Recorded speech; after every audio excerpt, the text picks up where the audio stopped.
Marvin, welcome back to the show, bud.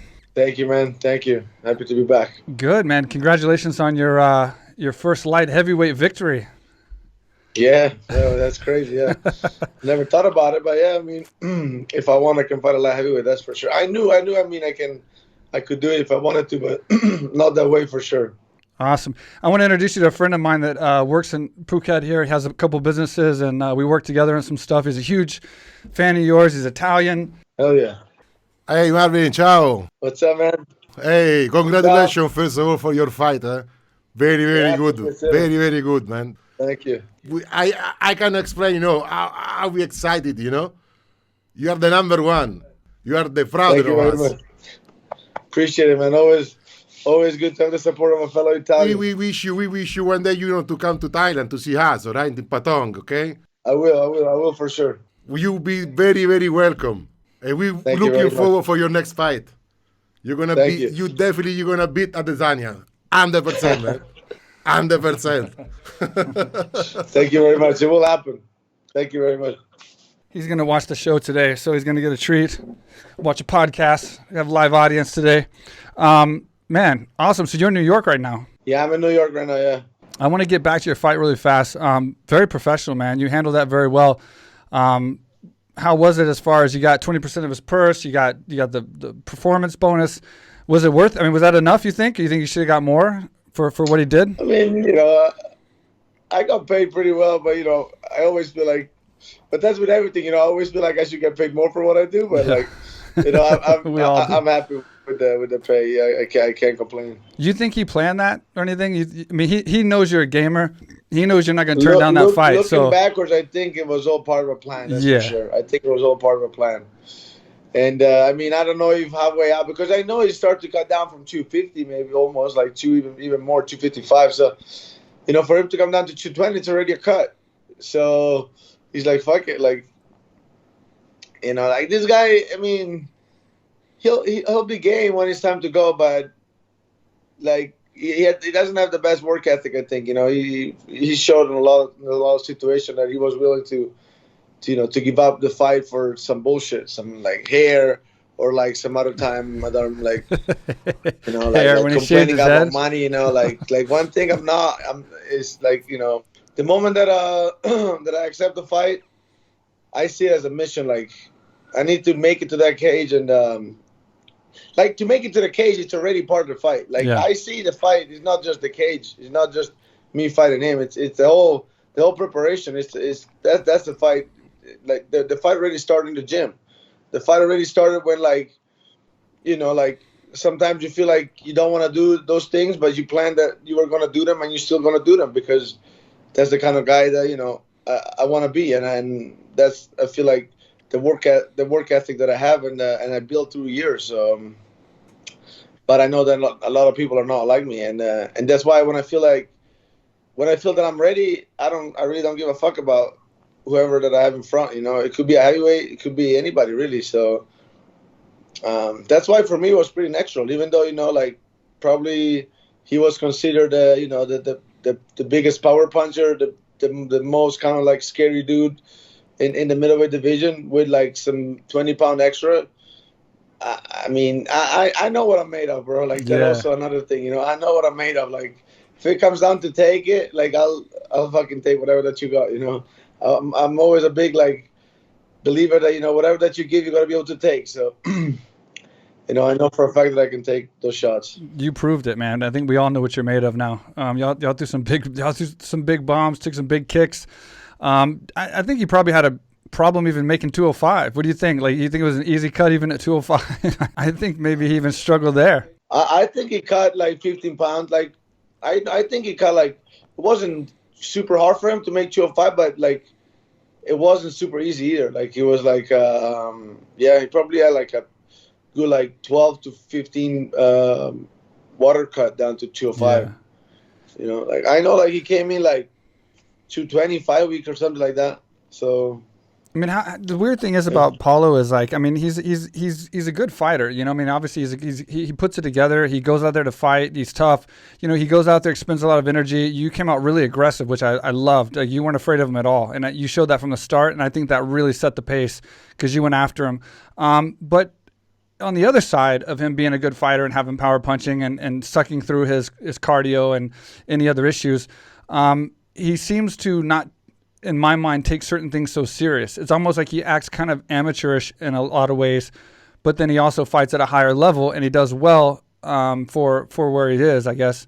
What do you think about that? Like, I mean, he's always doing training videos that's more showing his physique, more showing his strength, more showing his power, and he's doing, he's shaving his head and doing all these things, and it doesn't seem like he's training and showing videos like everybody else, and it doesn't take it so serious, like a game, and then he comes out there and sometimes he fights good, and sometimes he, like the Adesanya fight, he just froze up. Yeah, ignorance is power, man. Ignorance is big, is power.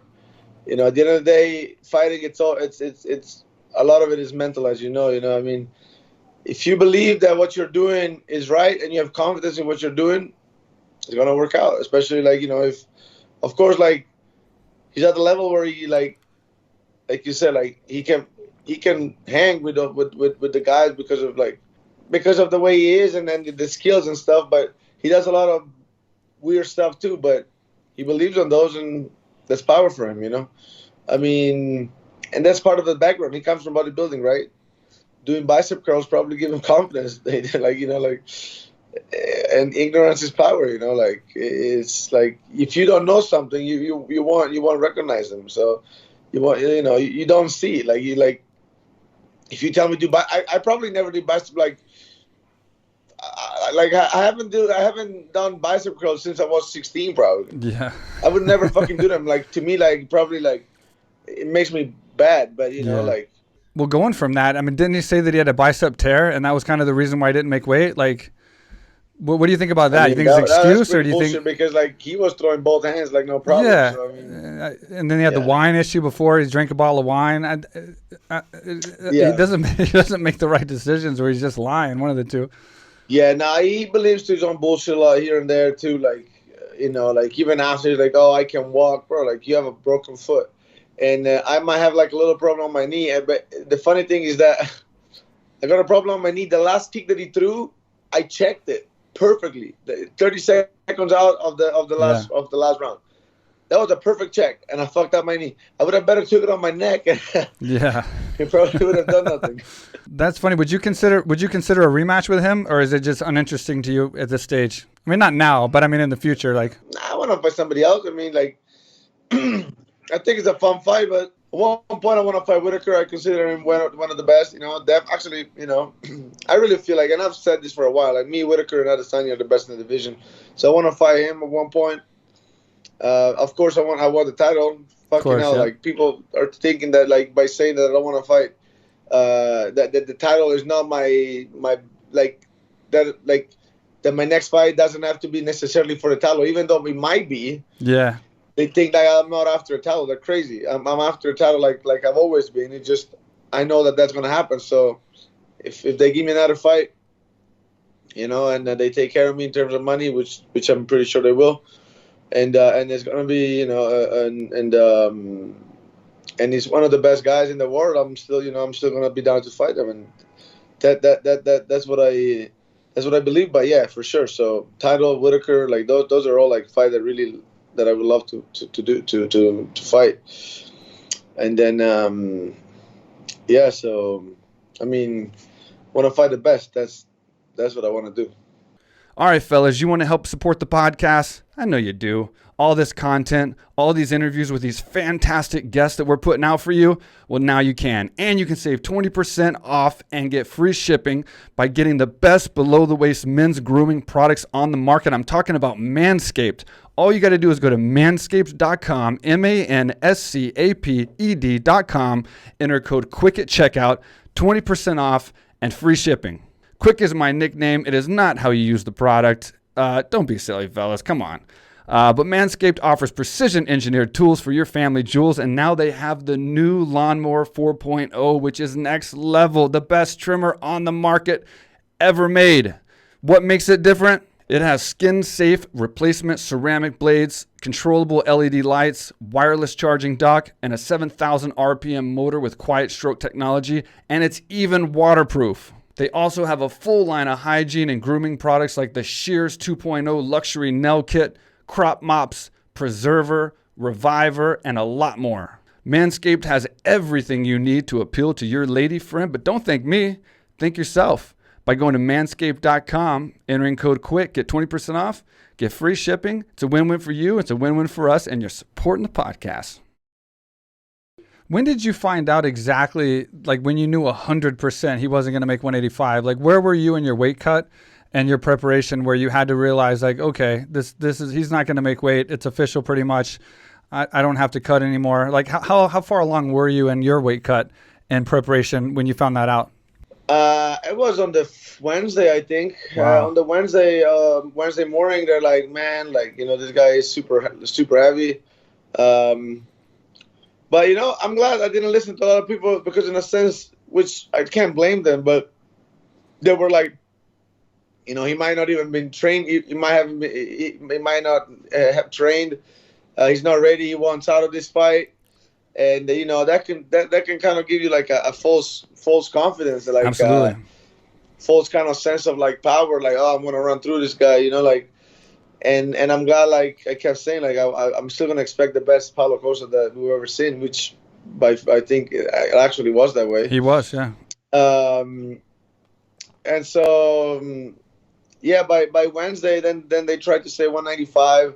The guy was crazy. Like the guy, like even like when I was talking to him, he's like, even on the conference or stuff, or even he was making these bullshit videos. He was like, he's making like talking about me. He was like. He's making problems about the weight. I'm like, bro, you must fucking be stupid, bro. Like, what are you talking about, man? Like, I'm willing to fight you in any way, but I'm just trying to get like 195, so at least you kind of like suffer a little bit to make some weight. Yeah. Because we all go through that. And I could have made weight at 185, and then he's like, no, 195 I can't make 195. But now they're making now they're making excuses about the money because of course it was gonna lose some money of his purse because he couldn't make weight. And I'm like, man, like these have been the rules forever. These are like you signed those contracts. Like what the fuck are you talking about?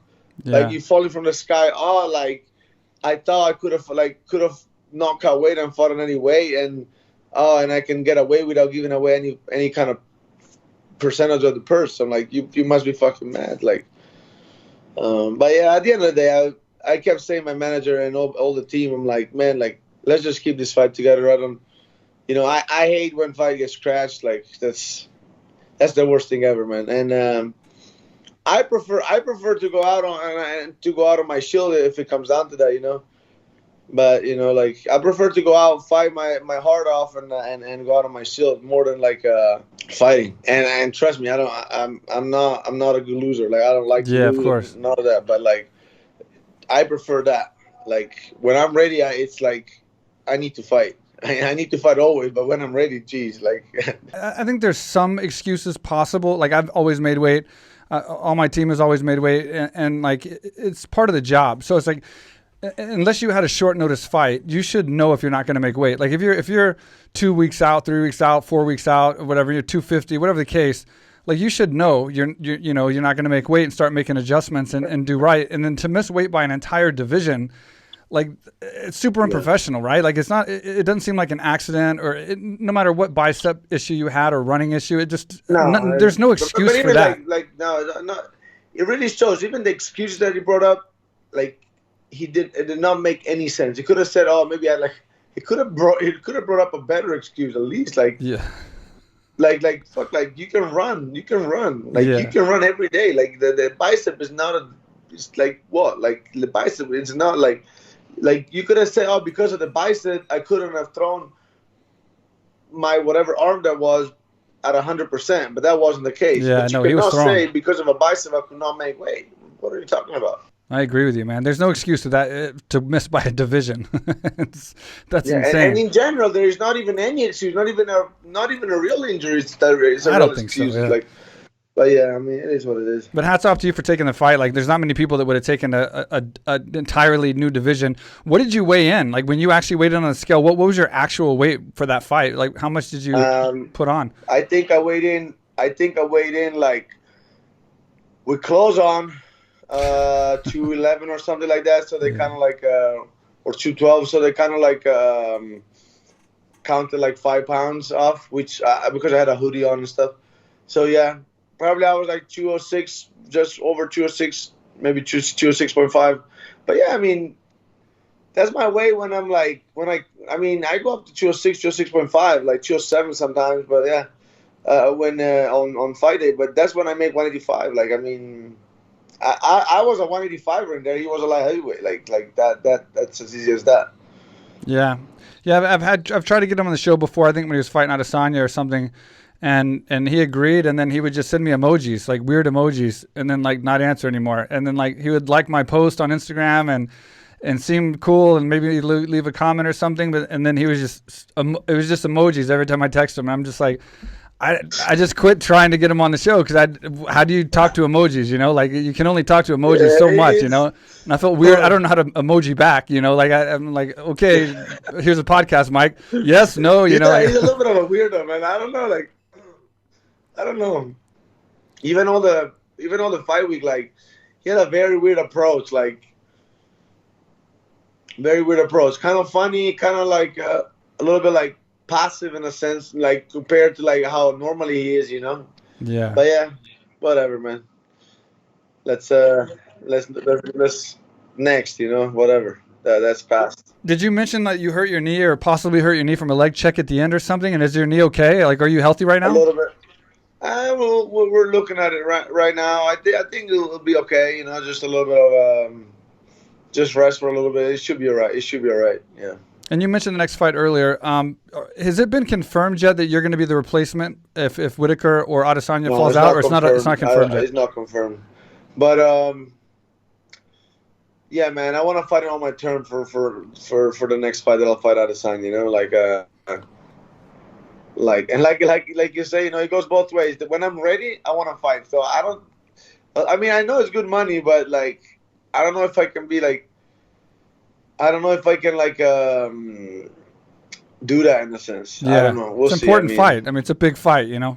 Yeah, but like, I hate giving away the whole preparation. You know, like a lot of people would do it for money, but for me, like, it's never really like money. Of course, is you know, I'm always open to business and all that. Like, but money is not the first goal when I got into the sport. You know, right.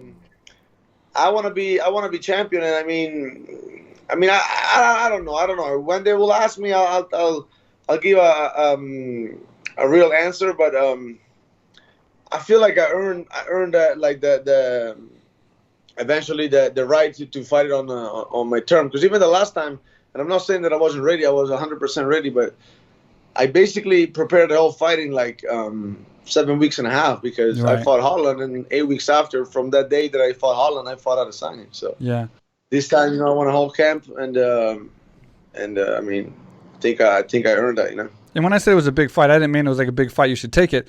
I mean, it's a big fight, and you should be careful and be prepared for it because, you know, people always they always say, you know, Dana and everybody else says, I like guys to step up and do this and do that. But at the end of the day, your fight's a career, and you want to be ready, and you want the best of yourself, and the fans want the best of you. They don't want a less than perfect or at least close to perfect Vettori, especially if you're fighting Adesanya again, or whoever the champ is. So I totally understand. You got to make the right decisions because as many times as we've seen guys step in there and take these fights and maybe win them a couple times, there's been a lot that's lost them and it's affected them, and they have to work their way kind of back up. And so I totally understand what you're saying. Yeah, no, I mean, like the next fight with Adesanya, I'll swear on anything that I care the most. Like I'll win that fight. I will fucking win that fight. I know it for a fact that I can win that fight, and I will. It's in my possibility to win it, and I will fucking do it. So I need to prepare the right way and fucking do it for real. Yeah, you got all of Italy behind you, so you're gonna be the hero of the country for sure. When you do win that fight. But yeah, and then you got Adesanya versus Whittaker coming up next. What do you see in that fight? How do you see it going, in your opinion? Whittaker looked very good in his last fight. I don't know. It's a really hard fight to call, to be honest. It's a hard fight to call because Whittaker has his own way of fighting. It doesn't really fight like in a very methodical. Like, I don't know. Like, it's all like how Whittaker will come out too. But I think Whittaker it's improved since the last fight. I think even mentally he'll be more like prepared and ready to fight him in a sense, because I remember when he fought like the first time, like I think he got caught into like the hype about Adesanya a little bit, or I don't know what it was, but he came out really like tense and like kill or be killed, but not in a good way. Like I want to either get you out fast or I'm out fast, in a sense. Yeah. So I don't know how that goes, to be honest. But I'm willing to fight both of them.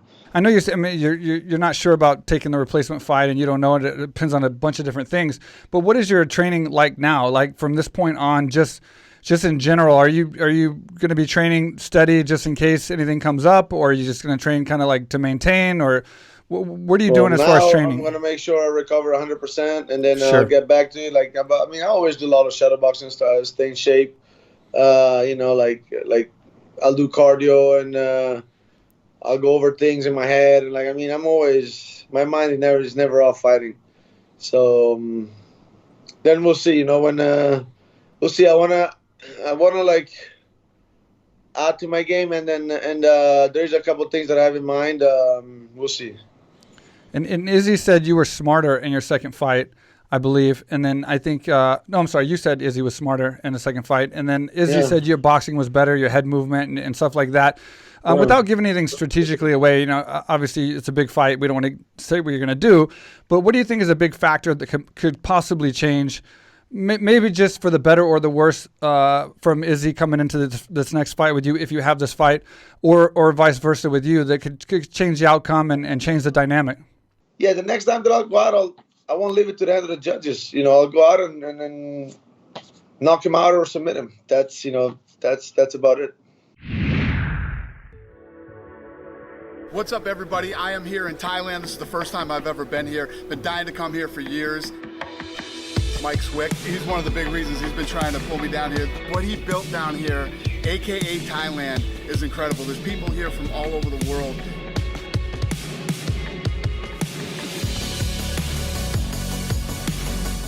You can train mixed martial arts here, jiu-jitsu. They have weightlifting, they have cardio, and obviously they have Muay Thai, boxing, everything.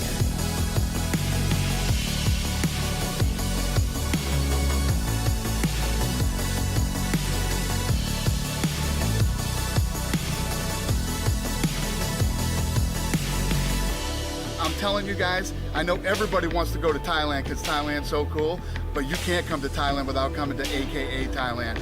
Come on.